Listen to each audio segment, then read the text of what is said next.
ప్రపంచ క్రీడా సంబరమైన ఒలింపిక్స్ లో ఎన్నో రకాల గేమ్స్ ఉన్నాయి. అయితే ఎంతో పాపులారిటీ, క్రేజ్ కలిగిన క్రికెట్ మాత్రం విశ్వ క్రీడలో కనిపించదు. దీంతో ఒలింపిక్స్ లో జెంటిల్మెన్ గేమ్ ఉంటే అదిరిపోతుందని చాలా మంది స్పోర్ట్స్ లవర్ కోరుకున్నారు.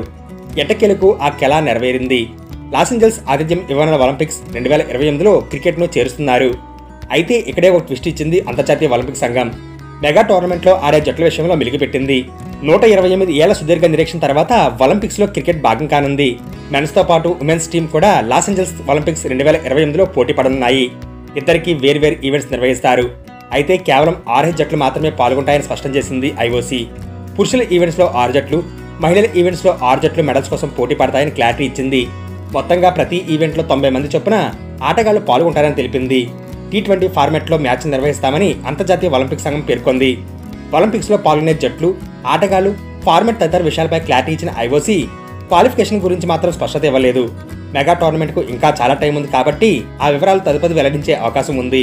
అయితే టోర్నమెంట్ కు ఆతిథ్యం ఇస్తున్నందున యుఎస్ఏ జట్టు ఎలాగో నేరుగా అర్హత సాధిస్తుంది. దీంతో మిగిలిన 5 జట్లు ఏవో తేలాల్సి ఉంది. ఐసీసీ ర్యాంకింగ్స్ లో టాప్ 5లో ఉన్న జట్లే క్వాలిఫై అవుతాయని వినిపిస్తుంది. అదే నిజమైతే 7వ ర్యాంకులో ఉన్న దాయాది పాకిస్తాన్ కు ఒలింపిక్స్ ఛాన్స్ మిస్ అవడం ఖాయం. కాగా వచ్చే ఒలింపిక్స్ లో క్రికెట్ తో పాటు baseball, flag football, lacrosse, squash లాంటి ఆటలను కొత్తగా చేర్చారు.